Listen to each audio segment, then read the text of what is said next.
previous video I have explained you the first part of the story. We have left from where William had left making the efforts. He was drowning for the third time. He was relaxed. His legs became lifeless. His brain experienced a blackout, and he stopped making any efforts to save himself. He was feeling sleepy. He tried to jump up, but he failed, and to be carried in his he felt nice to be carried in his mother's arms as he felt very sleepy. From where we have left there, we will read further and I will explain you paragraph wise. So we will start reading from where we have left this topic. Let's start from the third paragraph line. I crossed to oblivion, and the curtain of life fell. Oblivion मतलब होती है state of being unaware or unconscious of what is happening around one. वो बेहोश हो गया था basically. He was oblivion means he was state of being unaware कि आसपास क्या हो रहा है. He was unconscious. And curtain of life fell means life come to an end. ठीक है? So what happened? William became unconscious as he drifted away towards death. जैसे वो death के पास जा रहा था वैसे वो अनकॉन्शियस हो गया, वो गिर गया, वो फेंट हो गया था. Okay, let's read the next paragraph. The next I remember was lying on my stomach beside the pool vomiting. The chap that through me in was saying but I was only fooling. Someone said the kid nearly died. Be all right now. Let's carry him to the locker room. So William gained consciousness. When William gained consciousness, जब वो होश में आया तब क्या हुआ था? He was lying on his stomach beside the pool and he was vomiting. तो जब वो बेहोशी की हालत से वापस होश में आ रहा था तब उसने कहाँ उसको अपने आप को पाया कि वो पूल के साइड में वॉमिट कर रहा है.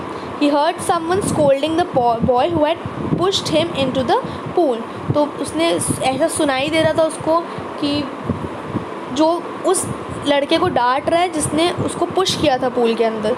The boy said that William had almost died and the boy replied that he was fooling with him. So जो वॉइस जो डांट रही थी वो कह रही थी कि ऑलमोस्ट जो विलियम लड़का है वो मर जाता तुम्हारी वजह से. एंड द बॉय रिप्लाइड अपने को एक्सप्लेन करने में कि मैं बस उसके साथ मजाक कर रहा था. I was fooling with him. The voice asked the boy to carry William to the locker room. So जो वॉइस थी जो डांट रही थी जो स्कोल्ड कर रही थी उसने उस लड़के से बोला कि विलियम को लॉकर रूम में लेके जाए. Okay, the next paragraph let's read it. Several hours later, I walked home. I was weak and trembling. I shook and cried when I lay on my bed. I couldn't eat that night. For days, a haunting fear was in my heart. The slightest excursion upset me, making me wobbly. WOBBLY. Wobbly means weak in the knees and sick to my stomach. So what happened? After many hours, William walked home. बहुत घंटे के बाद William घर गया अपने. He felt weak and shivered. He was trembling. It is written I was weak and trembling. तो जो William था वो बहुत ही ज़्यादा कमज़ोर हो गया था और ही वॉज शिवरिंग, काँप रहा था डर से. I kept on crying as I lay on the bed. He was unable to eat food. अब उस दिन वो रात का डिनर भी नहीं कर पाया बिकॉज वो इतना ज़्यादा डर गया था. He kept fear kept on haunting him for many days. बहुत दिनों तक वो जो फियर था डूब जाने का वो उसको डराता रहा. The incident made him physically upset. अब वो फिज़िकली अपसेट हो गया था अपने आप से. The slightest work made him feel that his knees were unable to bear his weight. अगर वो ज़रा सा भी कोई काम करता था तो उसको ऐसा लगता था कि ये जो बर्डन है, ये जो वेट है काम का, वो नहीं सह पा रहा है. He would feel like vomiting. उसको वॉमिट फील हो जाती थी. Okay, let's read further. I never went back to the pool. I feared water. I avoided it whenever I could. So William did not go to the pool. As he feared the water, he remained away from the water. तो अब वो दूर दूर रहने लगा water से, उसको डर लगने लगा वाटर से, और वो कभी भी उसके बाद पूल पे नहीं गया. Okay. The next paragraph says, as few years later, when I came to know the water of cascades, I wanted to get into them. And whenever I did, cascades is the waterfall, name of the waterfall. I went to get into them, and whenever I did, whether I was boarding the Titan of Bumping River or bathing in warm lake of the Goat Rocks. These are the names of the rivers. The terror that had seized me in the pool would come back. Seize means stopped him. Okay, it would take possession of me completely. My legs have become paralyzed. Paralyzed means couldn't able to move. Icy horror would grab my heart. So this means that after some years, William came to know of a waterfall and he wanted to go in it. So William को एक waterfall के बारे में पता चला. The name of the waterfall was Cascades. So अब वो वहाँ पे जाने के लिए जाना चाहता था वहाँ पर वो. Okay. So what happened? Whenever he went for swimming in different rivers like the Titan, Bumping River, Warm Lake of the Goat Rivers, the fear of water returned. जब भी वो किसी भी रिवर के पास जाता, जैसे कि यहाँ पे नेम्स दिए हुए हैं, Titan river, bumping river, lake warm lake of the goat river, सब नेम है रिवर्स के. तो जहाँ अगर ऐसी कोई रिवर में जाने की कोशिश करता तो उसका जितना भी फियर था वाटर के लिए वो सब रिटर्न हो जाता, सब कुछ वापस आने लगता. I would grab him completely, disable his limbs. वो उसके अपने लिम्स को, अपने लेग्स को मूव नहीं कर पाता और अपना हार्ट जो है वो ग्रैब कर लेता. Okay, let's read the next paragraph.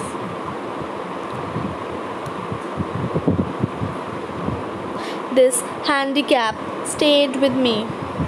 Handicap means a circumstance that makes progress or success difficult.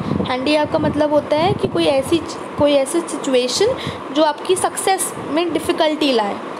ठीक है. Stayed with me as the years rolled by. In canoes on Maine.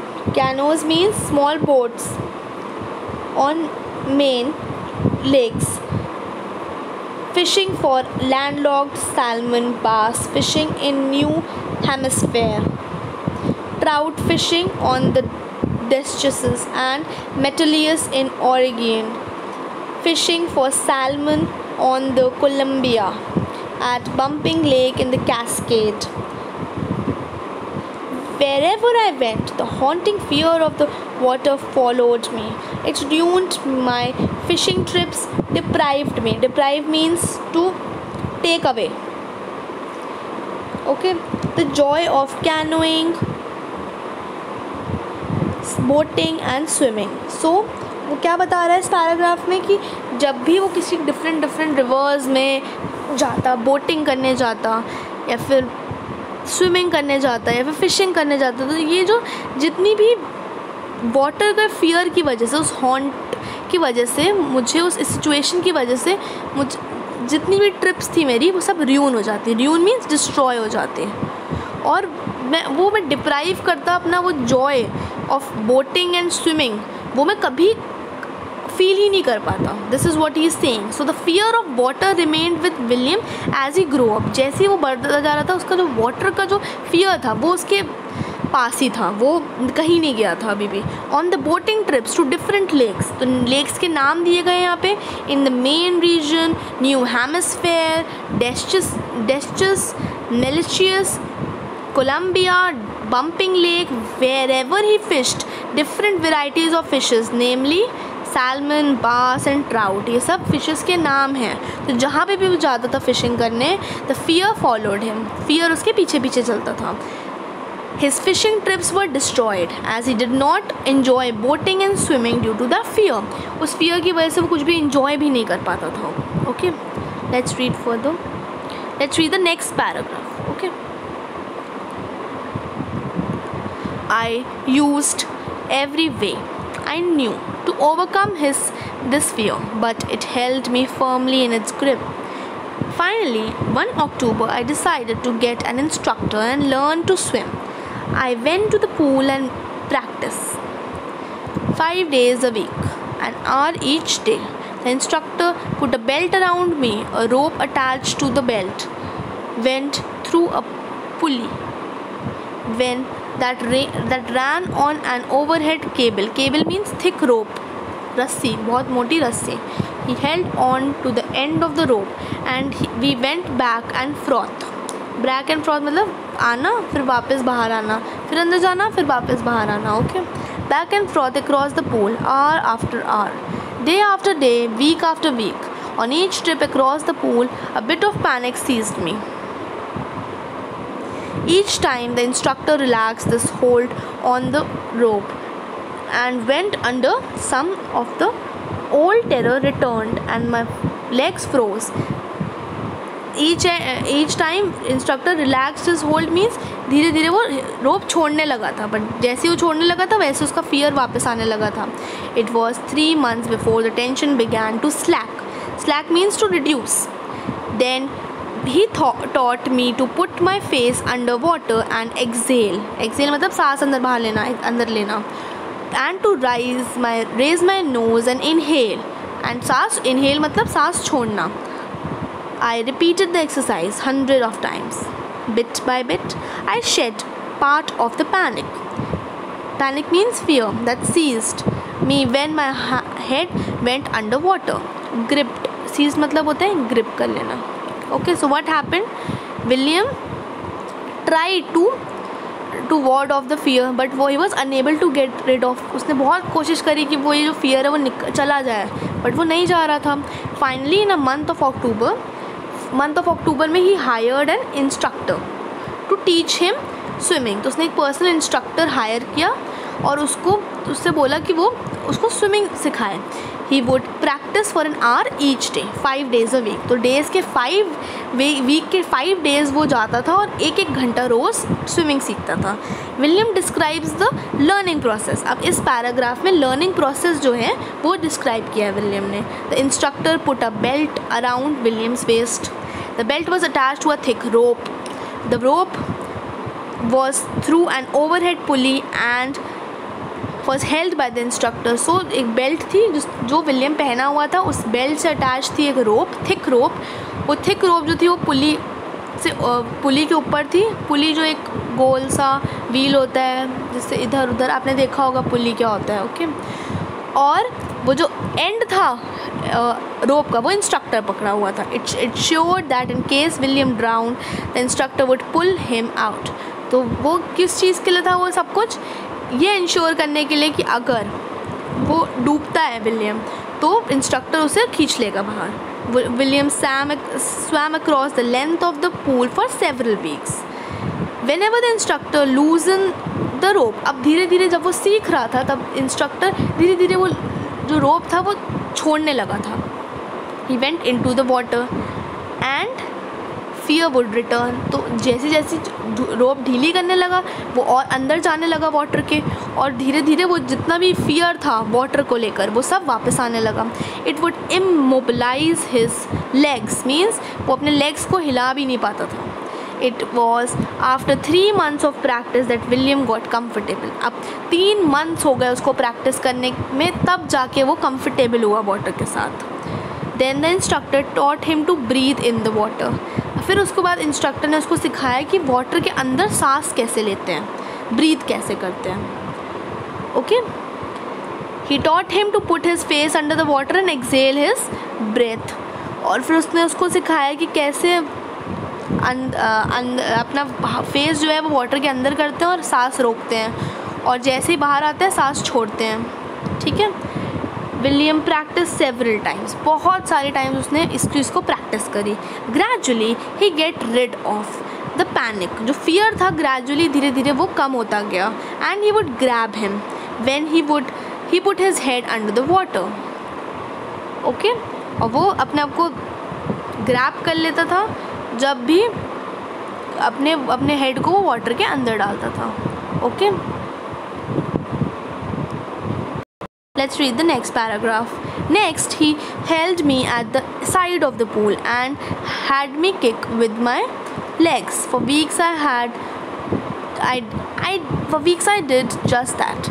At first, my legs refused to work, but then gradually relaxed, and finally I could command them. Command means order them. अब अपने legs को control करना सीख गया था. So, the third phase क्या हुआ? ये पूरा जितनी भी पूरी स्टोरी है वो लर्निंग प्रोसेस बता रहा है इसका कि कैसे उसने लर्न किया स्विमिंग सीखना. तो अब थर्ड फेज में the instructor taught William to kick the water surface after with his legs. अब लेग्स के साथ कैसे लेग्स को मूव करके वाटर में आगे बढ़ा जाता है वो उसको सिखा रहा था. फॉर वीक्स उसने यही चीज़ बस प्रैक्टिस करी. Initially his legs did not move, but gradually they relaxed and finally William could order them to kick in the desired way. अब जैसे वो चाहता था वैसे ही अपने legs को control करना सीख गया. Okay? The next paragraph says thus, piece by piece he built a swimmer, and when he had perfected each piece he put them together into an interrogated whole. Interrogated means सब कुछ साथ में together. In April he said, now you can swim. Dive off and swim the length of the pool. Crawl stroke. Stroke means a particular style of moving the arms and leg in the swimming. So उसको stroke बोला जाता है. एक particular way होता है अपने legs और arms को दोनों को साथ में चलाने का, उसको हम stroke बोलते हैं. So finally जो instructor था made a swimmer out of William in the face. Now अब उसने बोला कि जो विलियम था वो स्विमर बन चुका था, सब कुछ सीख चुका था. When William had perfected each phase, जब उसने सारे अलग अलग फेज जो उसने सिखाए थे इंस्ट्रक्टर ने वो सब कुछ परफेक्टली करने लगा. He compiled them, उसने सब कुछ टुगेदर रखा. In the month of April, अब अक्टूबर में ही स्टार्टेड, अब अप्रैल आ गया था. तो अप्रैल में the instructor told William that now he could swim. He asked him to dive into the pool and swim the length of the pool in a particular way called the crawl stroke. ठीक है? Okay? Now I'm ending this video here. I'll explain you the last part of the story in the next video. Thank you.